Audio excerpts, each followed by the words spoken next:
locking up. I'm like, looking at my daughter, she's looking at me, she lays down, and she's rolling around. Okay. We on? Go ahead. You're on, get up and do it.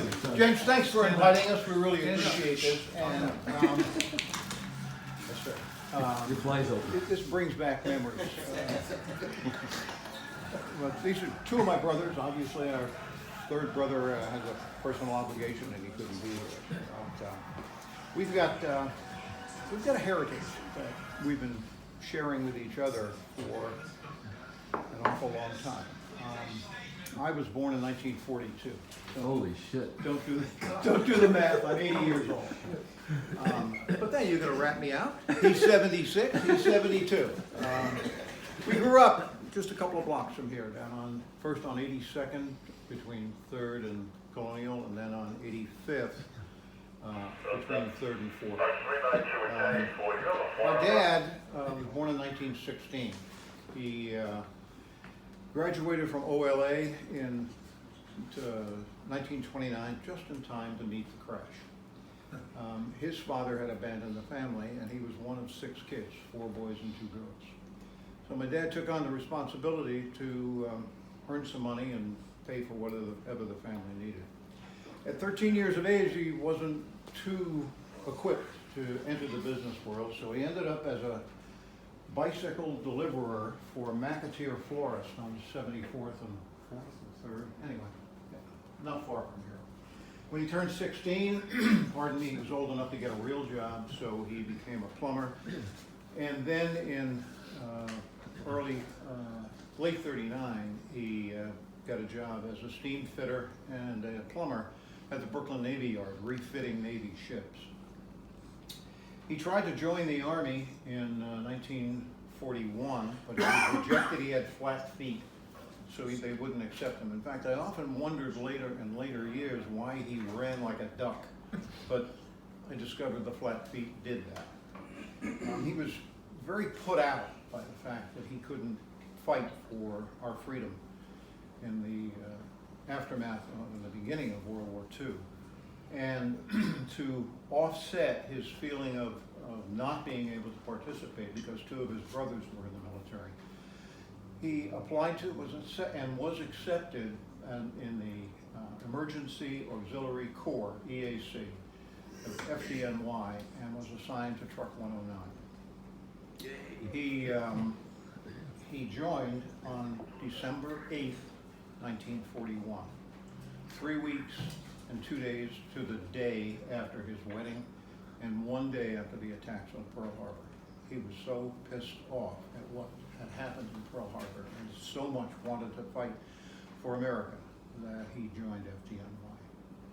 The experience he had here through 1945 gave him the camaraderie that I'm sure all of you folks feel as you participate in the city fire department. We have a certificate signed by Fiorello LaGuardia that shows his discharge from 1945. It's not doing a heck of a lot for our family. Our kids are not following our footsteps, with the exception of Dennis's youngest son. His son is an active volunteer firefighter in Pennsylvania. But the rest of us have served our time, finished up, and since firefighting is a young man's game, none of us qualify anymore. So we didn't think that these documents were going to end up with anybody in our family, and we thought they really belong here in Truck 109. One very humorous story I'd like to share with you. When I was a little boy, 1945 or 46, somewhere around there, my dad bought me a fire engine. Pass these around, please, Dan. And the story goes that at the time we lived, now they're all the same photograph, I'm just passing them. At the time we lived at 269 82nd, which was 82nd just off 3rd. And my world existed between 3rd Avenue and Colonial Road, 82nd Street and 81st Street. I wasn't allowed to cross the street, but I was allowed to run myself around the 4 blocks. On the corner of 81st and Colonial, I don't know whether it's still there there was a firebox.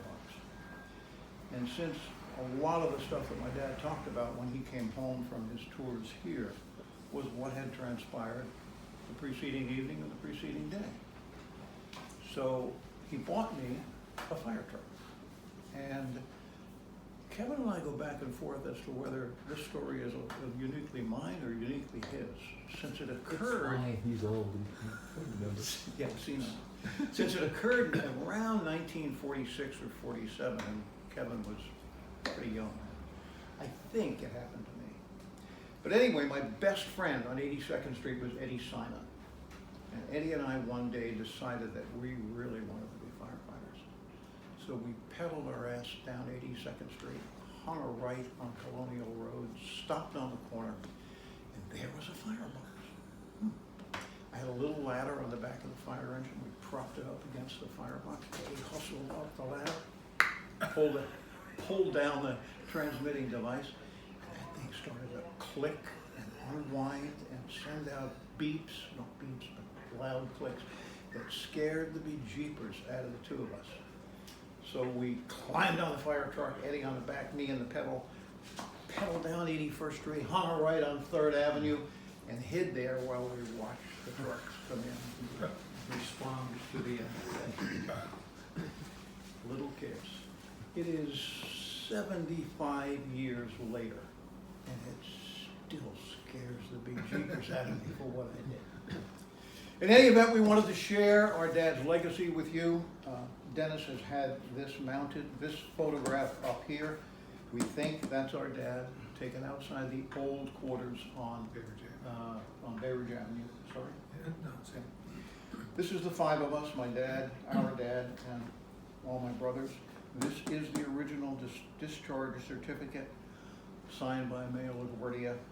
That's a replica of the badge that he had, and that's his lapel pin. We'd like you guys to have it, use it in safe and good health. God bless you. Amen. Thank you. Thank you very much. Thank you, Captain. You guys did some job with this.